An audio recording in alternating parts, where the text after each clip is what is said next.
नमस्कार दोस्तों, लर्निंग हम में आपका स्वागत है। मैं राधे अमन आपके चैनल लर्निंग हम में आपका स्वागत करता हूं। दोस्तों, हम लोग पिछले लेक्चर में मौर्य साम्राज्य पढ़ चुके थे, जिसके सारे क्वेश्चनों को हमने आपको पढ़ा दिया था।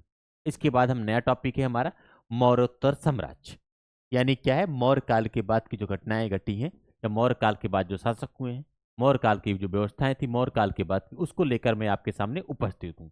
तो चलिए हम लोग क्या करते हैं, इसका पार्ट नंबर 1 देखते हैं। आइए देखा जाता है प्रश्नों को।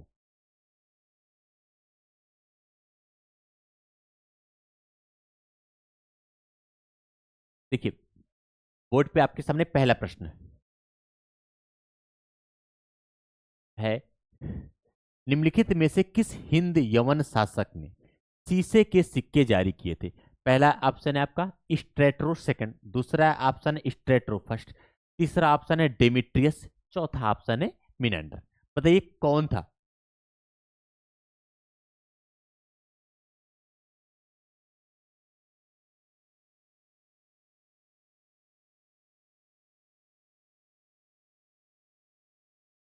बताइए भाई कौन था?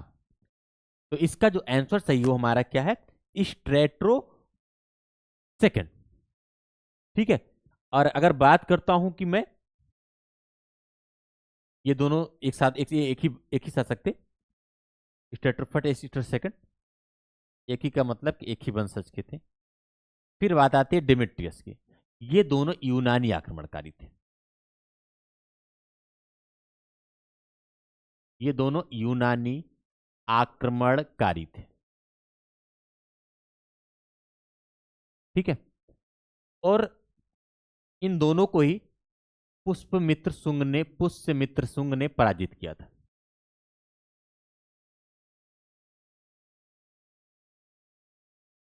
अपने बेटे अग्निमित्र की सहायता से।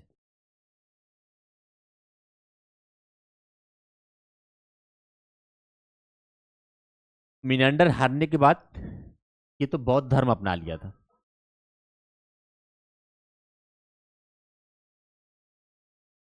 बाकी आगे हम चर्चा करते रहेंगे। ठीक है दोस्तों, तो यहां से आप इतना ही जाने रखिए कि हिंद यवन शासकों ने, अगर बात करता है यूनानी शासकों में किसने जारी किए थे, तो स्ट्रेटो सेकंड ने। बाकी अगर बात करते हैं शीशे के सिक्के जारी किसने किए थे, तो सातवाहन शासकों ने। किसने? सातवाहन शासकों ने।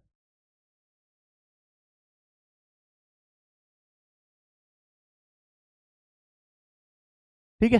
तो इस बात को आप ध्यान रखिए। क्वेश्चन नंबर 1 हो चुका है। अब हम चलते हैं क्वेश्चन नंबर 2 पे। कह रहा है, निम्नलिखित शासकों में से किसके सिक्कों पर संकर्षण एवं वासुदेव दोनों अंकित हैं? बताइए भैया, किसके सिक्कों पर दोनों अंकित हैं, जरा आप बताइए। देखिए भैया, कौन है सिक्कों पर संकर्षण?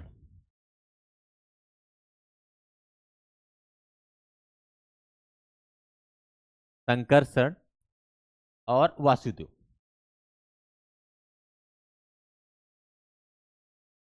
तो ये अंकित है भैया अगाथो क्लीज के। किसके सिक्कों पर अंकित है? अगाथो क्लीज के सिक्कों पर अंकित है। ठीक है। और ये अफगानिस्तान के क्षेत्र से संबंधित शासक था।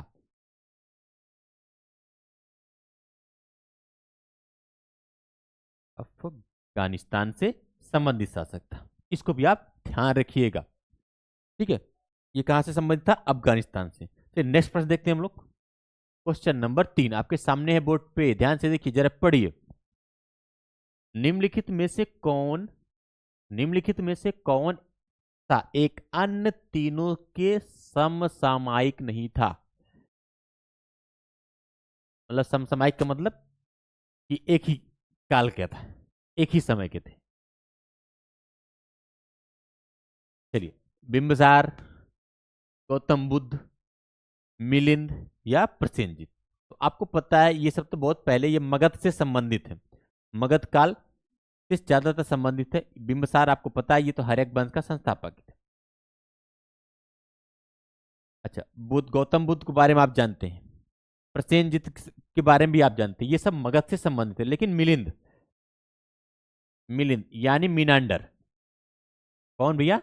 मीनांडर। आपको पहले बता चुका हूं मीनांडर क्या था, यानी यूनानी आक्रमणकारी था। ठीक है, और ये क्या करता है, ये पुष्यमित्र शुंग से हार जाता है। किससे हारता है? पुष्यमित्र शुंग इसको पराजित कर देते हैं। उसके बाद क्या होता है, ये बौद्ध धर्म अपना लेता है, यानी बुद्ध की शरण में चला जाता है और ये बौद्ध धर्म अपना लेता है।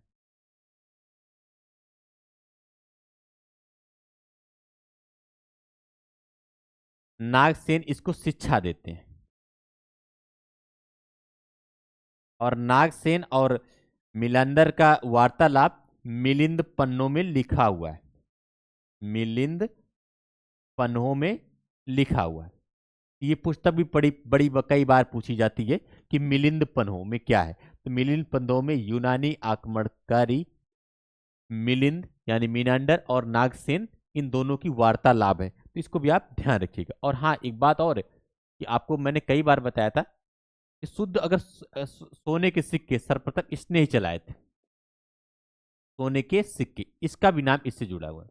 बात आता है ना कि सबसे पहले सोने के सिक्के किसने जारी किए थे, तो यूनानी शासकों ने। वो बाद में बात आती है कि शुद्ध किसने जारी किए थे, तो कुषाणों ने किए थे। सबसे ज्यादा जारी किसने किए थे, तो गुप्त शासकों ने जारी किए थे। लेकिन क्या है, ये आप इसको ध्यान रखिएगा। क्वेश्चन नंबर 3 हो चुका है दोस्तों। क्वेश्चन नंबर 4 पर आते हैं। काव्य शैली का प्राचीनतम नमूना किस अभिलेख में मिलता है? काठियावाड़ के रुद्र दामन के, अशोक के, राजेंद्र प्रथम के, उपयुक्त में से कोई नहीं। बताइए किसके? चलिए, तो काठियावाड़ यानी गुजरात,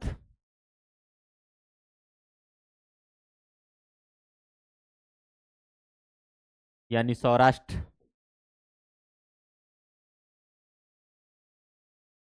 अब आप कहेंगे सौराष्ट्र क्या है, तो देखिए ये देखिए ध्यान से, ये इलाका जो है यही क्या है, सौराष्ट्र का। तो ये इलाका दिख रहा है आपको, यही क्या है, सौराष्ट्र का। और यहीं पास एक रुद्रदामन का अभिलेख। किसका है? रुद्रदामन का। रुद्रदामन का जूनागढ़ अभिलेख। और इसमें क्या है, ये संस्कृत भाषा में। ये क्या है, संस्कृत भाषा में। यानी क्या है, जो इसकी काव्य शैली है,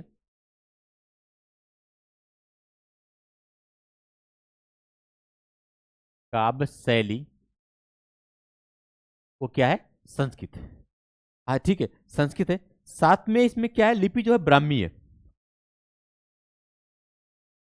लिपि कैसी है, ब्राह्मी है। और ध्यान रखिएगा, जितने भी अभिलेख अभी तक, जितने भी अभिलेख मिले थे, उसमें से ये सबसे प्राचीन है।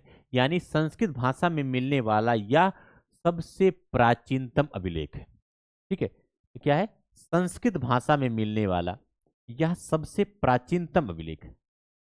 संस्कृत भाषा में मिलने वाला,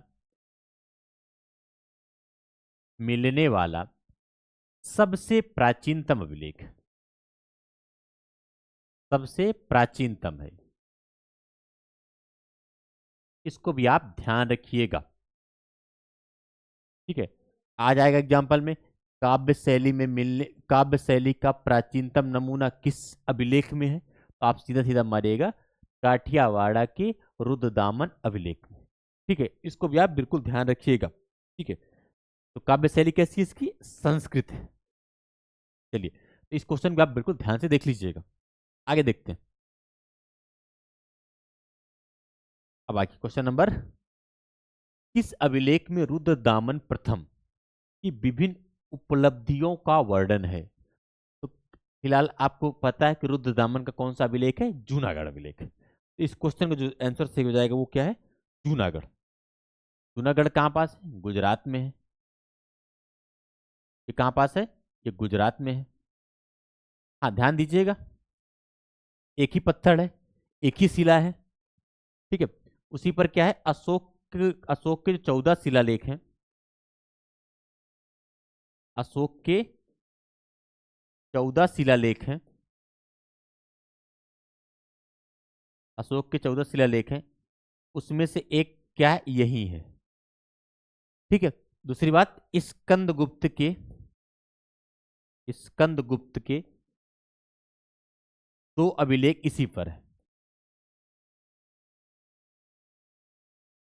यानी एक ही पत्थर पर अशोक के 14 शिलालेखों में से जो एक है वो भी खुदा हुआ है, स्कंदगुप्त के दो हैं इसको भी है, और क्या है, रुद्रदामन की जूनागढ़ वाली जो बातें हैं वो भी इसी शिलालेख पर है, ठीक है। शिला एक ही है, इसको भी आप ध्यान रखिएगा।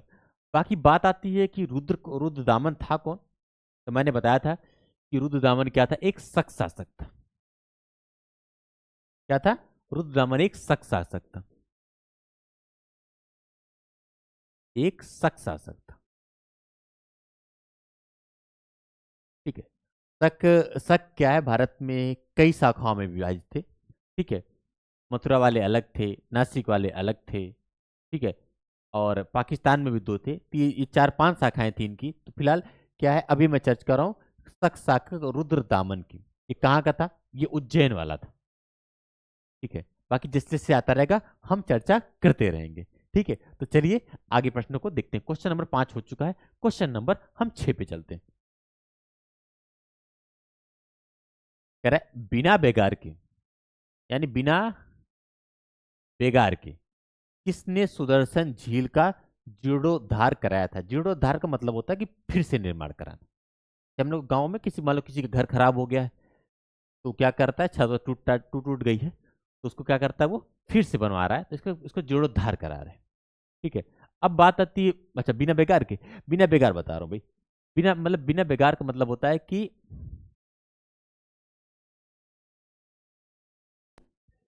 जबरन श्रम कराइए, जबरन श्रम, ठीक है, या अतिरिक्त अतिरिक्त टैक्स लगा दीजिए, अतिरिक्त टैक्स लगा दीजिए। अरे गांव में नहीं कहते बेगारी थोड़ा ना किए हैं, मतलब बेगारी का मतलब ये होता है कि आपको उसको कुछ पैसा वैसा मत दीजिए और फ्री में काम करा लो, कुछ एक कहते हैं बेगारी, बेगारी करवा रहा है भाई, कुछ देता होता है नहीं लेकिन बेगारी करवा रहा है, ठीक है। जैसे अभी क्या है, यूट्यूब मुझे कुछ नहीं देता है लेकिन क्या है, बेगारी करवा रहा है, ठीक है। चलिए आगे देखते हैं।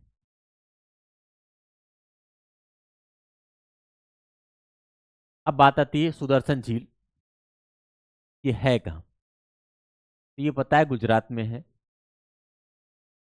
गुजरात में है, और कहाँ पास है, सौराष्ट्र में है। छोड़िए, इन चीजों की हम चर्चा कर चुके हैं कई बार, इसका मतलब नहीं है। निर्माण किसने कराया था, चंद्रगुप्त मौर्य ने कराया था, ठीक है। बिंदुसार से इसका कोई संबंध नहीं है।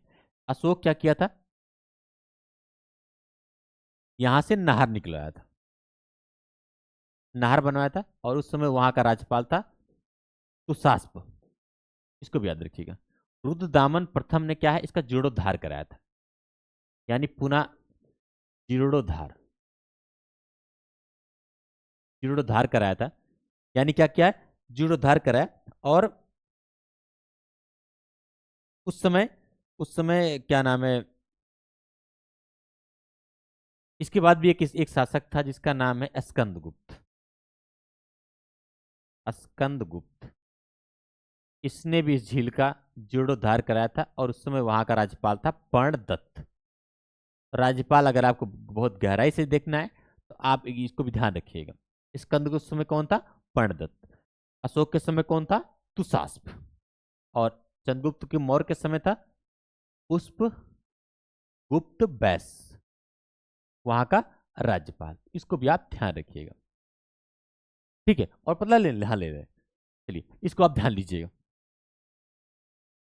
ठीक है। चलिए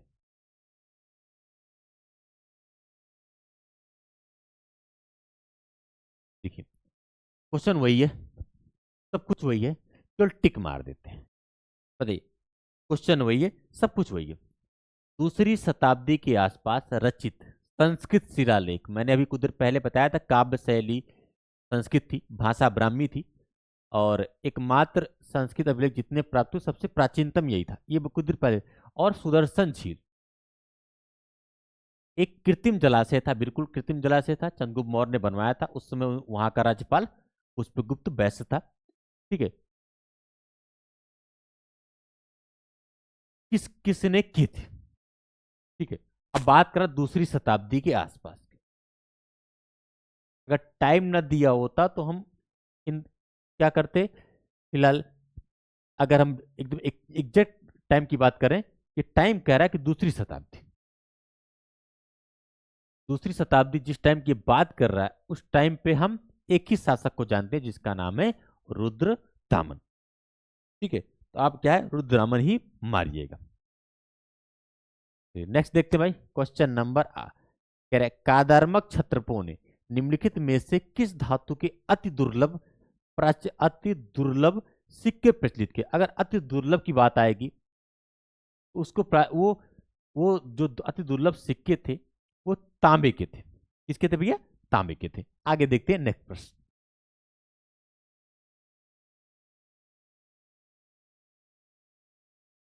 यहाँ क्या करना है? यहाँ सूची 1 को सूची 2 से मिलाना है। आप लोग मिलाइए भैया, एक तरफ सूची 1 है, एक तरफ सूची 2 है, एक तरफ शासक है, दूसरी तरफ उनका वंश है। ठीक है, अच्छा, अभी कुछ देर पहले पढ़ा था आपने डेमिट्रियस। डेमिट अभी कुछ देर पहले आपने क्या पढ़ा था? डेमिट्रियस। डेमिट्रियस यूनानी आक्रमणकारी था, ये बात आपको अच्छे से पता है कि डेमिट्रियस क्या था? यूनानी आक्रमणकारी था। और इसको पुष्पमित्र शुंग ने इसको हरा दिया था अपने बेटे अग्निमित्र की सहायता से।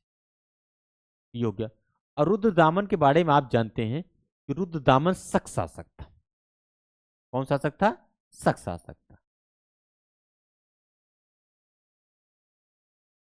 उज्जैन के शक शासक था। फिर बिमकट पिशाच की बात आएगी तो ये थे हमारे कुषाण, कुषाण वंश के वास्तविक संस्थापक थे बिमकट पिशाच। इन्होंने सोने के सिक्के चलाए थे। फिर आते गोंडो फर्निच, इसको आप जरूर याद रखिए क्योंकि क्योंकि पहलो वंश जो पहलो होता है ये मुझे पढ़ना नहीं होता है, लेकिन पहलो वंश का एक ही महत्वपूर्ण शासक था जिसका नाम था गोंडो फर्निच। तो इसको आप याद रखिएगा।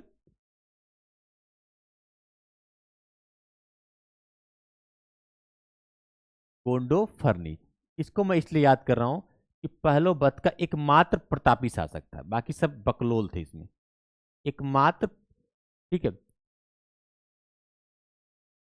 एकमात्र प्रतापी शासक था। ठीक है, प्रतापी, मतलब ये भी ज्यादा योग नहीं था। इसके टाइम पर एक आता है सेंट थॉमस। सेंट थॉमस, इसको आप याद ध्यान रखिएगा, इनको आप बिल्कुल ध्यान रखिएगा, सेंट थॉमस। ठीक है, जो कि क्या था? पुर्तगाल का था और ईसाई धर्म के प्रचार के लिए आने वाला ये प्रथम व्यक्ति था। इसको भी आप बिल्कुल ध्यान रखिएगा, गोंडो फर्निच, क्योंकि पहलो बस हमें कुछ नहीं पढ़ना होता, मात्र एक छोटी सी बातें हो जाती हैं। तो इसका क्या है? ए का फोर्थ नहीं, बी का फोर्थ सही है। चलिए, तो देखिए, आप इसको देख लीजिएगा, तो जो सही है वो सही है। मेरा क्वेश्चन नंबर जो आगे है, इसका मेरा जो सही ऑप्शन है वो है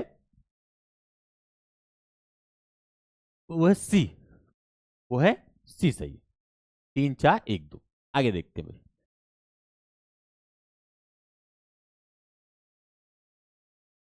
देखिए, क्या 10वां, प्राचीनतम काल के भारत पर आक्रमणों के संबंध में निम्नलिखित में से कौन सा एक कालानुक्रम सही है? तो अगर मैं आक्रमणकारियों की बात करता हूं तो उसका जो क्रम है वो ISP के है। क्या है? ISP और के। सबसे बाद में कुषाणों का आक्रमण हुआ था, फिर पालव का हुआ है,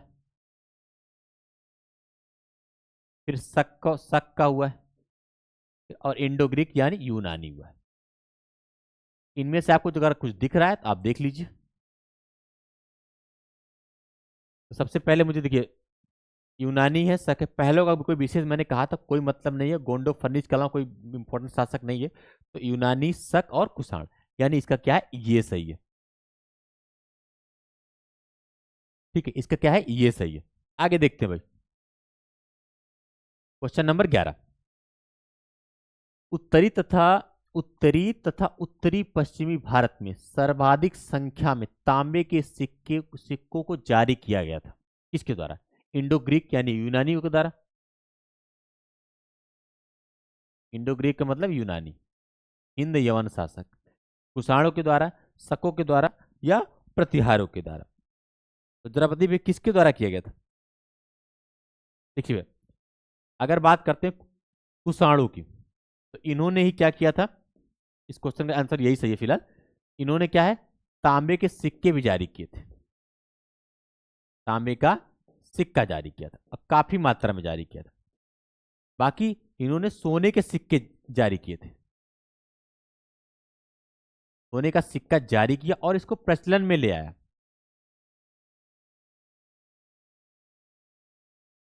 हाँ नहीं, जारी कर दो, पता चला प्रचलन में, ये प्रचलन में आ गए थे सोने के सिक्के। ठीक है, ये क्या हुआ था, ये प्रचलन में थे, इसको भी आप ध्यान दीजिएगा। ठीक है, चलिए, तो इस प्रकार से क्या है, कुषाणों ने क्या है, तांबे के सिक्के भी जारी किए थे। अगर बात करते हैं कुषाण में किसने किए थे, जो संस्थापक था कुडुल कस्पिशस, उसने किए थे, कुजुल कडफिसेस, कुषाण वंश का संस्थापक यही था, कुडुल कडफिसेस, जो भी है। ठीक है, और अगर बात करते हैं सोने के सिक्के, तो इसको बिम कडफिसेस ने जारी किया था। ठीक है, तो कुजुल और याद रखिएगा गया। क्वेश्चन नंबर हम लोग 12 देखते हैं। क्वेश्चन 12 क्या कहता है भाई, कह रहा है कि प्राचीन भारत में निम्नलिखित में से एक नियमित सोने के सिक्के, प्राचीन भारत में निम्नलिखित में से किस एक ने नियमित रूप से सोने के सिक्के चलाए थे। अब देखिए, सोने के सिक्के तो सबसे पहले यूनानियों ने चलाए थे, ठीक है, लेकिन बात कर रहा है कि नियमित रूप से यानी प्रचलन में ले आया। पता चला कि एक बार जारी करो, दोबारा जारी ना करो, लेकिन क्या है, बार बार जारी करना और प्रचलन में लाना, ये किसने किया था, कुषाणों ने। किसने किया था, कुषाण शासकों ने। किसने किया था, कुषाण शासकों ने। आगे देखते हैं, बुद्ध का किसके सिक्कों पर अंकन हुआ है, एक ऐसे शासक का नाम बताइए जिसके सिक्कों पर महात्मा बुद्ध हैं। बोलिए भाई, ऐसे कौन सा सिक्का, कौन सा है, बोलिए बोलिए बोलिए। भीम कटफिसस हैं, कनिष्क हैं, नाहपान हैं, बुद्धगुप्त हैं, नहीं नाहपान तो नहीं सकते, ठीक है, क्योंकि इनको गौतमी पुत्र सातकर्णी ने इनको पटक के मारा था और खुद अपना सिक्का जारी किया था, जो गलथम्बी से मिला था। इसमें एक तरफ नाहपान पैर के बल गौतमी पुत्र सातकर्णी के पैर पे बैठे हुए हैं, यानी इनकी हार को दर्शाता है। भीम कटफिसस या कनिष्क, तो ये देखिए सबसे प्रतापी राजा था कनिष्क, इसका कुषाण वंश का, इससे प्रश्न बहुत आते हैं, इसको भी ध्यान रखिएगा। सबसे प्रतापी राजा था कनिष्क, ठीक है, सबसे प्रतापी था कनिष्क, और इसने इसके ही सिक्कों पर क्या था, महात्मा बुद्ध का चित्र अंकन था। ठीक है, ध्यान रखिएगा, ये कुषाण वंश का सबसे प्रतापी था, कुषाण वंश का सबसे प्रतापी था।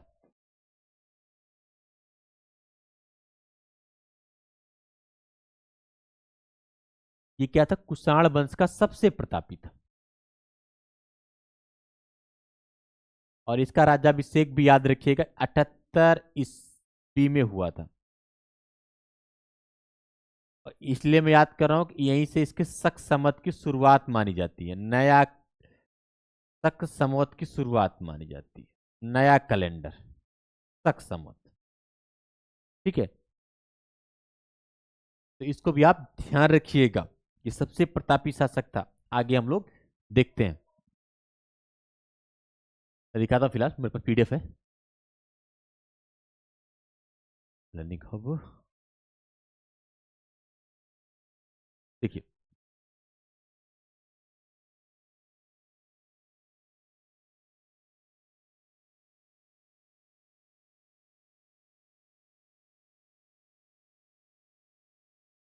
इसको आप ध्यान दीजिए।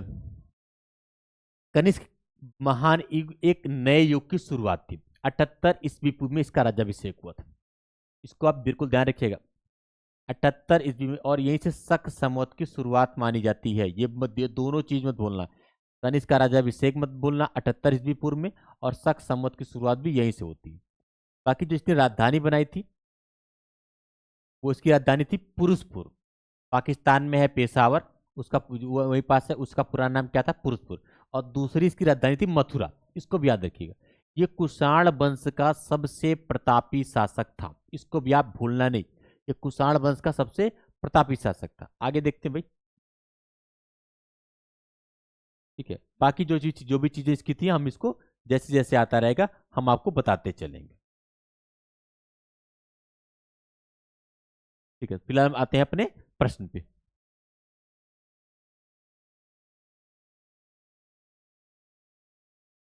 तो बुद्ध का किसके सिंह पर अंकन हुआ था? तो ये हम लोग कर चुके हैं, कनिष्क के। नेक्स्ट देखते हैं भाई।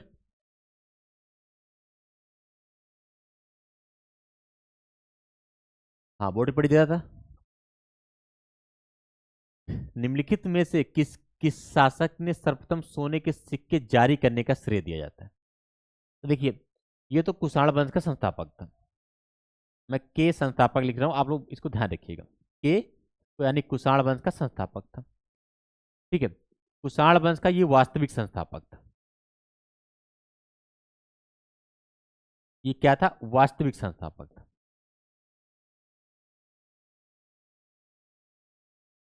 ठीक है, आगे है कनिष्क। तो इनको आप जान चुके हैं। इसने ही सर्वप्रथम क्या किए थे? सोने के सिक्के जारी किए थे। ठीक है, तो अगर बात करते हैं सोने के सिक्के, तो क्या है?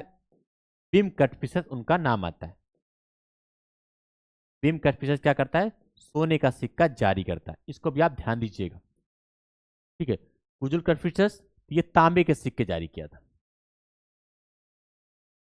तांबे का सिक्का जारी किया था। चलिए आगे देखिए भाई, ये क्या है? हमारा इतना क्वेश्चन हो चुका है। ठीक है, नेक्स्ट देखते हैं भाई। Question number 15। निम्नलिखित में से किसने भारत में स्वर्ण स्वर्ण सिक्कों को प्रचलन नियमित उपयोग के लिए किया था? बताइए। अभी हम लोग उधर पहले पढ़े हैं। कुजुल कटफिशस कुषाण वंश का संस्थापक था। भीम कटफिशस कुषाण वंश का वास्तविक संस्थापक था।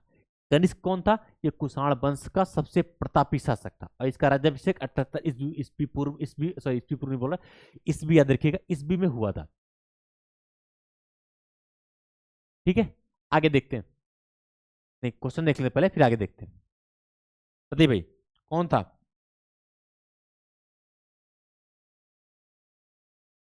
तो क्वेश्चन 15 क्या क्या सही है? Beam Kadphises. ठीक है, मैं यहाँ सीधा सीधा बार बार तो नहीं लिखना चाहता हूँ, लेकिन आपको दिमाग बैठा है इसलिए लिख रहा हूँ। ये वास्तविक संस्थापक था।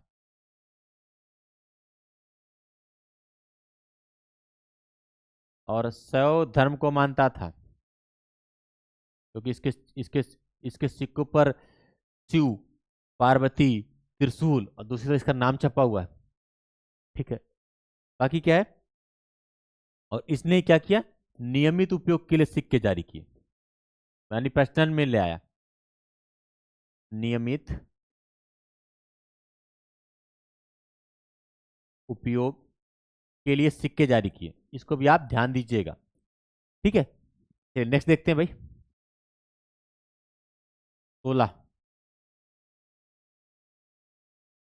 निम्नलिखित इसमें से किसने सर्वप्रथम व्यापक पैमाने पर स्वर्ण मुद्रा का प्रचलन किया था? ठीक है, तो अब मैं तुंग वाली बात ही नहीं आएगी। इसने तो दो यूनानी शासकों को हराया था, मिनांडर और डेमेट्रियस। इसको भी आप पढ़ चुके हैं। मिनांडर को भी हराया था, बस इनका याद रखिएगा।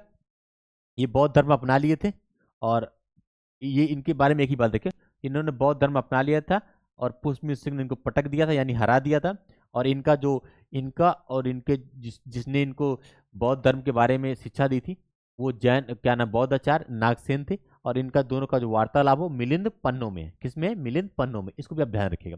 बाकी ये बाकी आती बात आती है बिम कटफिशस की। तो बिम कटफिशस को भूलिएगा नहीं, क्योंकि इसने क्या किया? सर्वप्रथम सोने के सिक्के नियमित उपयोग के लिए चलाए थे। सोने का सिक्का मैं सीधा से लिखा सोना का सिक्का लिख रहा हूँ आपके बोर्ड पे, आप ध्यान दीजिएगा।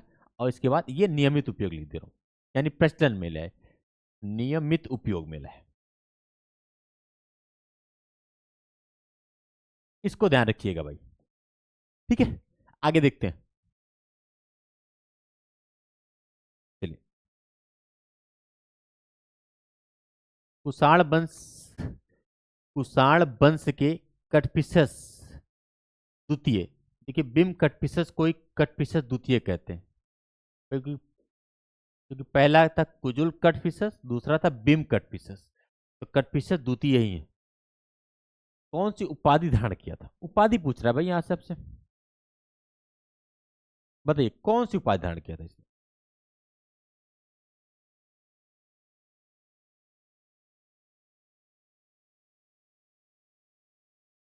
चलिए, गड़बड़ है यार।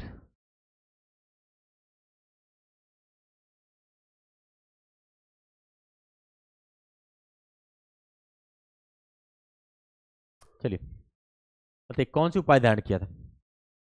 इसने किया था सर्वलोकेश्वर की, और एक और उपाधि धारण किया था माहेश्वर की। इसको भी आप ध्यान रखिएगा, दो उपाधियां बिम कटपिसस की, सर्वलोकेश्वर और महेश्वर।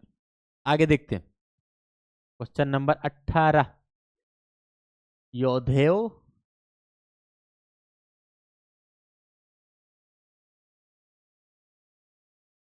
कह रहा है कि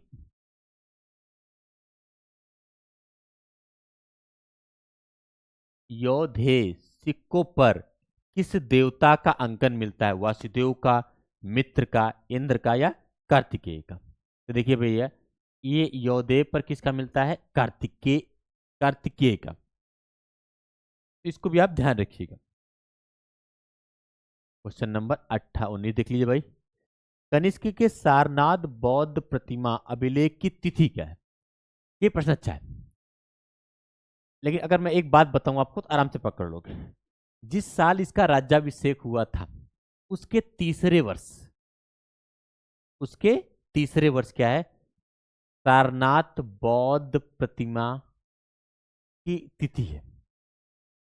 जरा बताइए। क्वेश्चन नंबर 19 आप बताइए, बताइए। सभी को पता है, ये तो राज्याभिषेक की डेट है। ये क्या है, ये राज्याभिषेक की डेट है।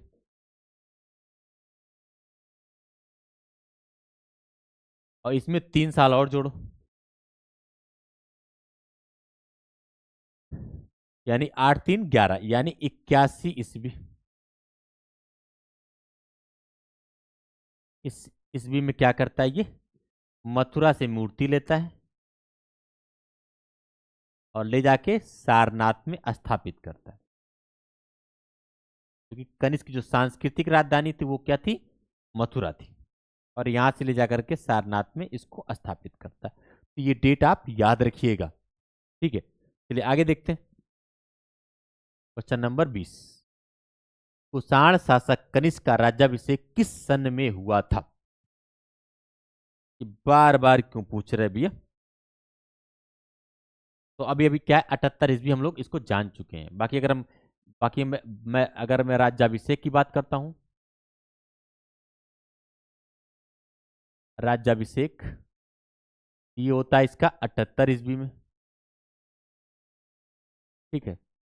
और इनकी राजधानी की बात करता हूं, यानी कैपिटल की, राजधानी की बात अगर हम करते हैं, तो एक एक इसने बनाई थी पुरुषपुर, एक इसने बनाई थी पुरुषपुर, और जो कि पेशावर यानी पाकिस्तान में है। और दूसरी इसने बनाई थी मथुरा, जो कि सांस्कृतिक राजधानी थी।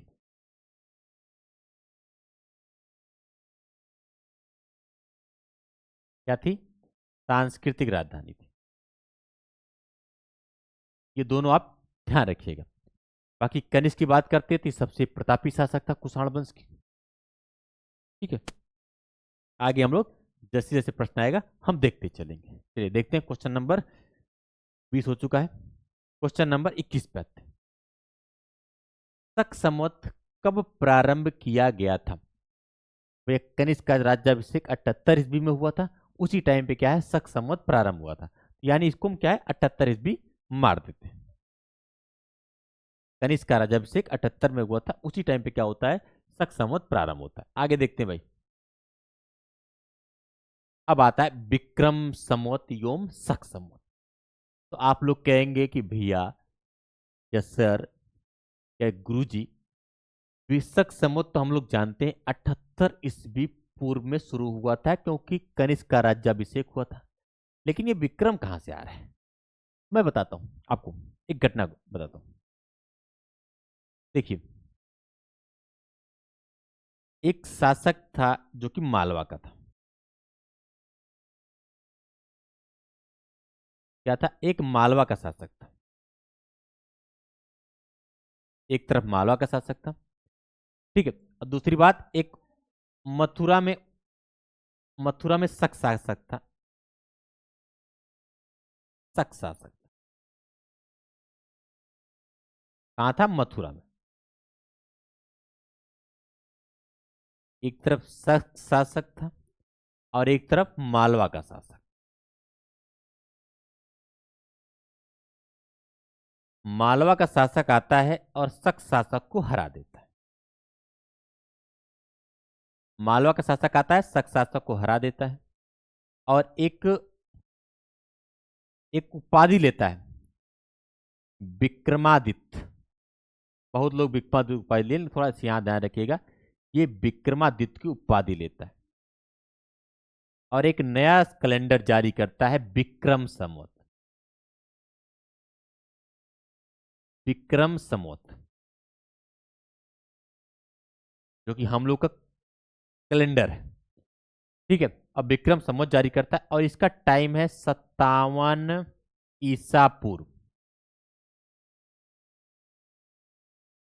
ये आप बिल्कुल ध्यान दीजिएगा, ठीक है। तो इस तरह से आप इसको बिल्कुल ध्यान दीजिएगा।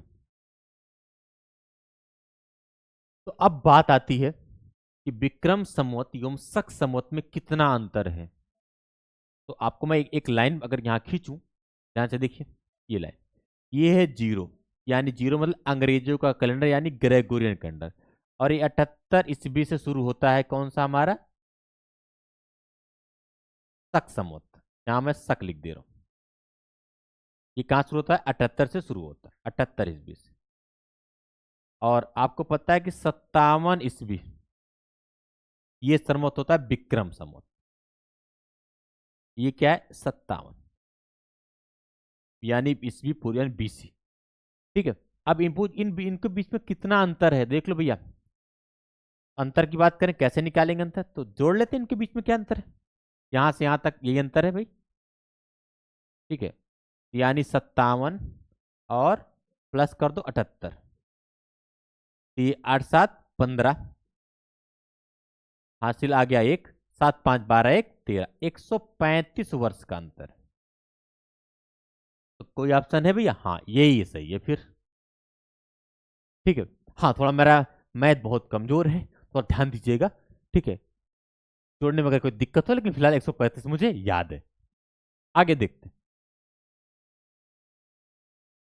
कह रहे शक संवत पर आधारित राष्ट्रीय पंचांग कैलेंडर का एक चैत्र ग्रेगोरियन कैलेंडर पर आधारित 365 दिनों के समान वर्ष की निम्नलिखित तिथियों में से किस एक के तदानुरूप है।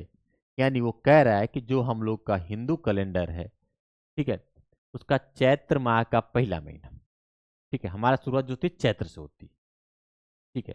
चैत्र जो भी है वो ग्रेगोरियन कैलेंडर पर जो है, यानी अंग्रेजों के कैलेंडर के अनुसार किस दिन को पड़ता है, ठीक है। तो राष्ट्रीय पंचांग क्या है, भारतीय राष्ट्रीय पंचांग, भारतीय राष्ट्रीय पंचांग,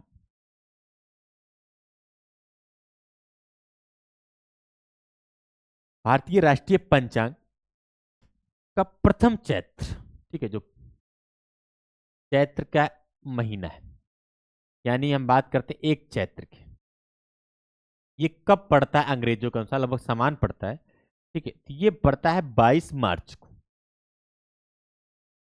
ये पड़ता है कब? किसके? 22 मार्च को। अगर लिपि वर्ष है तो 21 मार्च को पड़ता है, तो इसको भी आप ध्यान रखिएगा, ठीक है। बाकी चैत, आषाढ़, जेठ जो भी है, ठीक है, ये क्या है? हिंदू पंचांग यानी भारतीय राष्ट्रीय पंचांग के अनुसार है। इसका जो आंसर सही हमारा वो क्या है? Question number A. फिर से क्वेश्चन पढ़ लीजिएगा, शक संवत पर आधारित। हमारा पंचांग क्या है? वो शक संवत यानी राष्ट्रीय पंचांग। जो चैत का महीना है वो ग्रेगोरियन कैलेंडर यानी अंग्रेजों के कैलेंडर के अनुसार जो समान दिन है उसके अनुसार किस तिथि को पड़ता है, तो वो तिथि हमारी है 22 मार्च। अगर 22 मार्च है तो क्या है? चैत, एक चैत है, चैत माह की पहली तिथि। चैत, बैसाख, जेठ, आषाढ़, कुवार, कार्तिक जो भी है। अब कह रहे विक्रम संवत का प्रारंभ हुआ था, तो इसको तो हम बताने की कोई जरूरत नहीं कि विक्रम संवत कब प्रारंभ हुआ था, ठीक है। अभी कुछ देर पहले पढ़ा था कि विक्रम संवत हमारा शुरू हुआ था 57 ईसा पूर्व, क्योंकि मालवा के शासक ने मथुरा के मालवा के शासक ने मथुरा के शक शासक को पराजित किया था और विक्रमादित्य की उपाधि धारण किया था, और एक नया कैलेंडर विक्रम संवत 57 ईसा पूर्व जारी किया गया था। इसको भी आप देखे रहिएगा। क्वेश्चन नंबर 25 कह रहा है निम्नलिखित में से कौन सा वर्ष दिसंबर 2009 में शक संवत का वर्ष होगा, ठीक है। देखिए ये है 2009, ये है 0, ये है 0, और ये है 57। अब यहां से चल करके ये यहां से चल करके यहां तक पहुंचा है, ठीक है, यानी ये इतना एक्स्ट्रा है। अगर हम बात करते हैं अगर हम बात करते हैं समान कैलेंडर की, तो यहां से यहां तक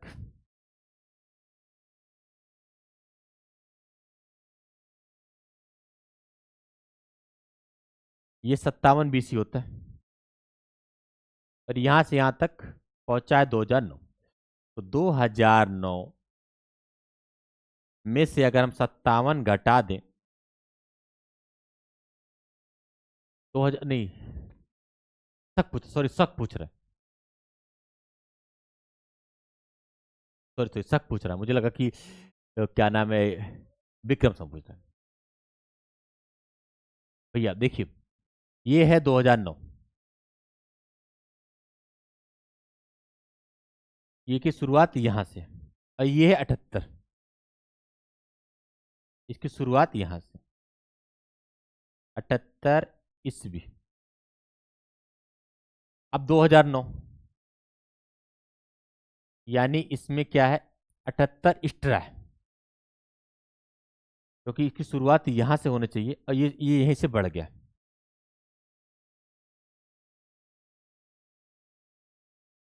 2009 में से हम क्या करते हैं? 78 को माइनस करते हैं। 9 में से 8 गया 1, और ये हो गया 9 में से 7 गया 2,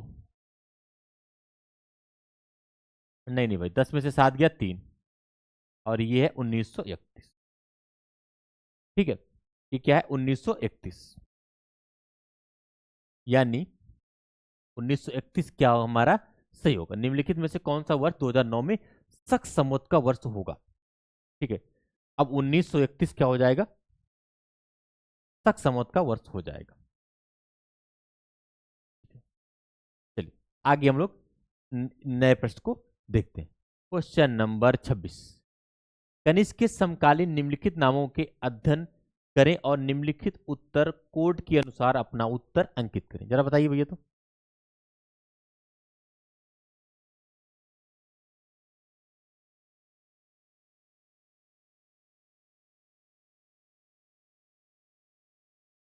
ये 4 नाम आपको दिख रहे हैं, कोड मैं छोटा कर दे रहा हूँ थोड़ा सा, ताकि कुछ कोड आपके दिख जाए, मुझे तो दिख रहे होंगे। ये चार आपको बोर्ड पे दिख रहे हैं। करेक्ट कनिष्क के अनुसार कनिष्क के समकालीन निम्नलिखित नामों का अध्ययन करें। देखिए भैया, अश्वघोष की बात करें तो मैं आपको छोटी सी घटना बता रहा हूं कि कनिष्क ने क्या किया था, पाटलिपुत्र पर आक्रमण किया। पाटलिपुत्र पर आक्रमण किया, ठीक है।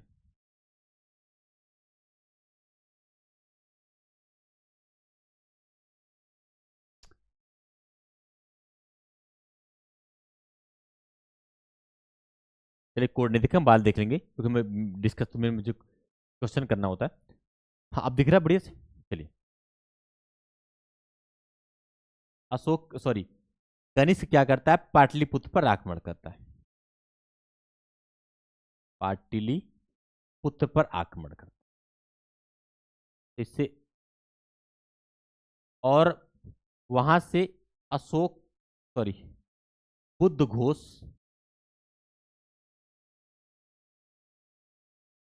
जो कि बहुत बड़े विद्वान थे उनको उठा ले आता है। और दूसरा क्या करता है, बुद्ध का भिक्षा पात उठा लाता है, जिसमें वो भिक्षा मांगा करते वो पात उठा ले जाता है। ये उसकी सांस्कृतिक विजय थी। और ये यानी जो सबसे पवित्र चीज थी उसको उठा लेता है, और सबसे बड़ा विद्वान उठा लेता है। ठीक है, ये जो लड़ाई पटना पर जो उसने आक्रमण किया था, उसमें उसका कहीं भी मतलब उससे नहीं था कि हम धन दौलत लूटें। फिर बुद्ध घोष को उठा लाता है, सॉरी अश्व घोष को, बुद्ध घोष को मारा। ठीक है, इसको उठा लेता है भाई अश्व घोष को, सॉरी अश्व घोष को उठा लेता है। ये बहुत बड़े विद्वान थे। तो अश्व घोष का संबंध तो था भाई कनिष्क से। और वसुमित्र भी आप जानते हैं, इनकी अध्यक्षता में चौथी बौद्ध संगीत हुई थी। चौथी बौद्ध संगत इन्हीं की अध्यक्षता में हुई थी।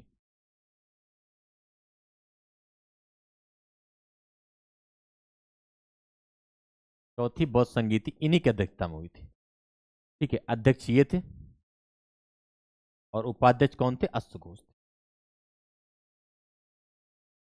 ठीक है, तो ये दोनों संकाल है।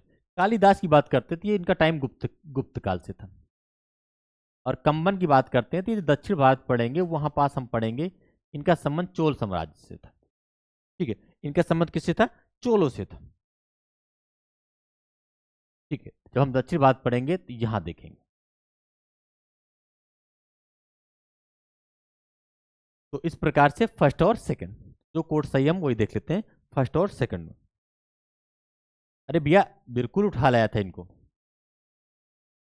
और इनको राजकवि बनाया था अपने यहाँ का, राजकवि। बहुत इज्जत करता था विद्वानों की कनिष्क। ठीक है, और आक्रमणकारी आए थे तो बढ़िया मार धाड़ करके धन दौलत दूर, लेकिन सोचिए ये ऐसी चीजें जीता जहां से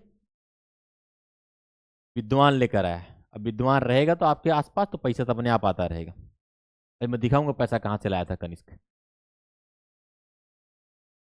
ठीक है, अश्वघोष किसके समकालीन थे, तो अभी अभी जस्ट पढ़ा आपने, अश्वघोष किसके समकालीन थे, ये कनिष्क के समकालीन थे। अश्वघोष की रचना कौन सी थी, बुद्ध चरित्र। अश्वघोष की रचना क्या थी, बुद्ध चरित्र। इसको भी आप ध्यान दिए रखिएगा, क्योंकि क्योंकि गणना चक्र में एक अलग ही टॉपिक है रचनाओं वचनाओं का, तो उसको वहां अच्छे डिस्कस करेंगे ही, लेकिन अभी क्या है थोड़ा थोड़ा जानते रहो, ये जरूरी है। क्वेश्चन नंबर 28, निम्नलिखित में से कौन एक कनिष्क के दरबार में संबद्ध नहीं था। कौन नहीं था भाई, बताइए कौन नहीं था। अश्वघोष, हाँ थे। पाटलिपुत्र पर जब कनिष्क ने आक्रमण किया था अश्वघोष को उठा लाया था और राजकवि बनाया था, ये बात तो बिल्कुल सही है। अच्छा, इनकी रचना भी आप जानते हैं, चौथी बौद्ध संगत के उपाध्यक्ष भी थे, ये भी आप जानते हैं। उसके बाद फिर क्या है, अश्वघोष अगर मैं बात करूं तो इनकी रचना भी कुछ देर पहले आपने पढ़ा, बुद्ध चरित्र।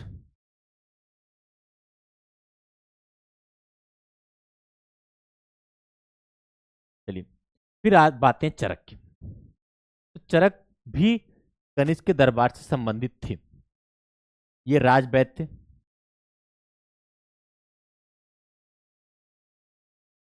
और चरक संहिता इनकी एक बहुत अच्छी पुस्तक है चिकित्सा के क्षेत्र की। नागार्जुन भैया भारत की आइंस्टीन, शून्यवाद के जनक। ठीक है, शून्यवाद। बाकी एक और बहुत प्रमुख पुस्तक थी इनका, जरा नाम बताइए। और एक बहुत प्रमुख पुस्तक थी इनका, नाम बताइए। शून्यवाद के जनक तो बिल्कुल थे। ठीक है, माध्यमिका सूत्र। माध्यमिका सूत्र, माध्यमिका सूत्र। और इसी में इन्होंने सापेक्षता का सिद्धांत दिया था। सापेक्षता का सिद्धांत बिल्कुल भूलना नहीं। अब बात आती कौन नहीं था। कौन नहीं था भाई? वो थे पतंजलि। आपको कैसे पता पतंजलि नहीं थे? तो आप याद करिए, पुष्पमित्र शुंग ने 2 अश्वमेध यज्ञ कराए थे, जिसके पुरोहित कौन था? पतंजलि था। यानी इनका संबंध शुंग शासक से था। किससे था? शुंग से था। क्योंकि 2 अश्वमेध इनके नाम आते हैं, 2 अश्वमेध। और उसके पुरोहित कौन थे? पतंजलि थे। ठीक है, इसको भी आप ध्यान रखिएगा। ठीक है, चलिए आगे देखते हैं भाई। कुछ ज्यादा बड़ा हो गया क्या? चलिए ठीक है, फिलहाल आप सुनाई दे रहा, अच्छी बात है। निम्नलिखित में से कौन कनिष्क प्रथम के दरबार में नहीं गया था? पता कौन नहीं गया था? सब तो थे भाई, अभी कुछ देर पहले मैंने पढ़ा है।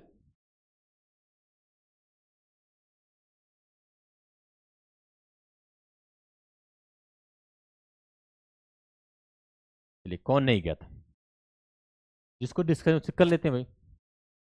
अश्वघोष अभी जान दे भैया, ये राज कवि बनाया था इनको, कुछ देर पहले अभी आपने पढ़ा। राज कवि बनाया गया था इनको।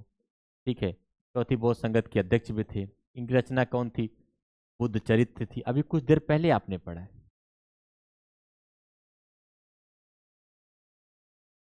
और ये पटना यानी पाटलिपुत्र के विद्वान थे। पार्स। ठीक है, ये बौद्ध विद्वान थे। पार्स कौन थे? ये बौद्ध विद्वान थे।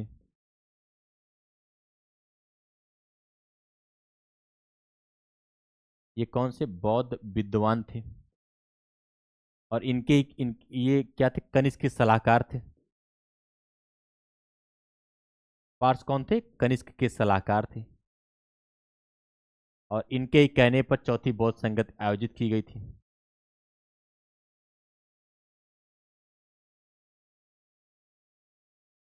कहाँ की गई थी? सभी को पता है, कश्मीर में। कश्मीर में कहाँ की गई थी? तो कुंडल वन में। कुंडल वन में। इतना भी आप ध्यान रखिएगा। तो बात वसुमित्र। वसुमित्र अभी आप लोग कुछ देर पहले पढ़ा ही है वसुमित्र के बारे में। वे चौथी बौद्ध संगत के अध्यक्ष थे। विशाख दत्त यही नहीं थे। ठीक है, इनकी रचना क्या थी? मुद्रा राक्षस।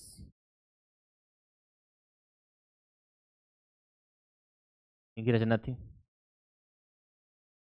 ठीक है, इसको भी आप ध्यान रखिएगा। तो हो गया भाई ये क्वेश्चन नंबर 29। आगे हम लोग क्वेश्चन नंबर 30 देखते हैं। ये आपका लास्ट प्रश्न। निम्नलिखित में से कौन निम्नलिखित में से किसका उल्लेख कनिष्क के रब तक अभिलेख में नहीं? रब तक अभिलेख में नहीं है, जरा आप बताइए भैया। पहली बात तो ये अभिलेख ध्यान रखो कि ये कहीं जल्दी से आपको नहीं मिलता। रबतक अभिलेख, ये कहाँ पास है? ये अफगानिस्तान में है।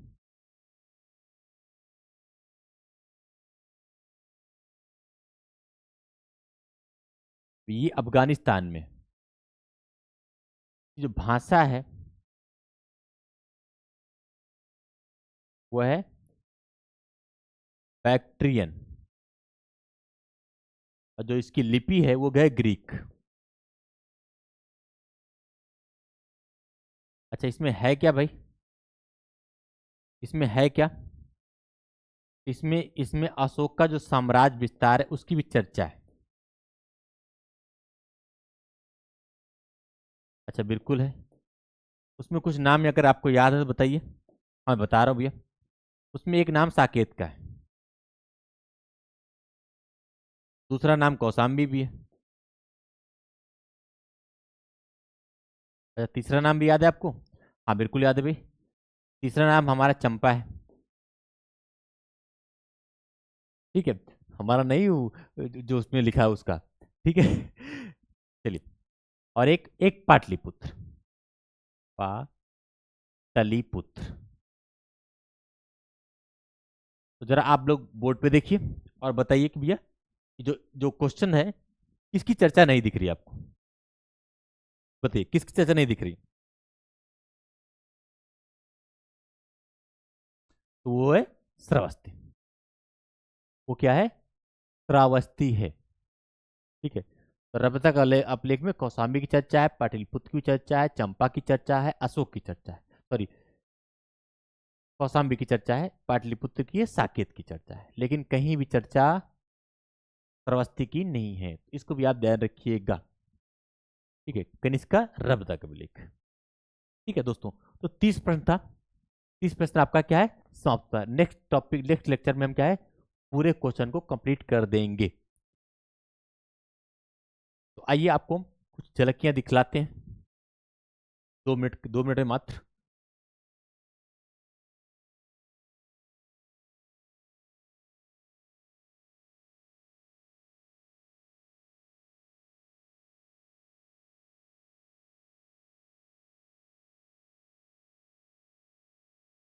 नागार्जुन के बारे में थोड़ा जानना जरूरी था, इसको आप देख लीजिए।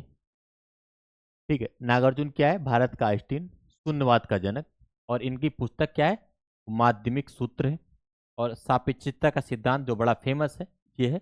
और इनको भारत का आइंस्टीन कहा जाता है, ये देख लीजिए। साथ में मैं कह रहा हूँ कि मैंने कहा था कि कनिष्क के दरबार में कुछ लोग थे जैसे अश्वगोत, तो बुद्ध का चरित्र, बुद्ध चरित्र, इनकी रचना याद रखिएगा। वसुमित्र, वसुमित्र की रचना याद रखिएगा। महाविभास सूत्र, ये बौद्ध धर्म का विश्वकोश है। बाकी चरक, चरक संहिता है। और पार्श्व क्या है? ये बौद्ध विद्वान थे और सलाहकार भी थे। ठीक है, तो चलिए बाकी आप देखिए। चौथी बौद्ध संगत में हीनयान और महायान में विभक्त हो गया था, इसको आप ध्यान दीजिएगा। और पाटलिपुत्र पर जब आक्रमण किया था तो भिक्षापात्र और दार्शनिक को उठा लिया था, उनको राजकवि बनाया था। ठीक है, बाकी कनिष्क के बारे में आप इतना जानते रहिए। ठीक है दोस्तों, मिलते हैं हम नेक्स्ट क्लास में नए टॉपिक यानी इसके सेकंड पार्ट के साथ। तब तक के लिए मुझे विदा दीजिए, धन्यवाद।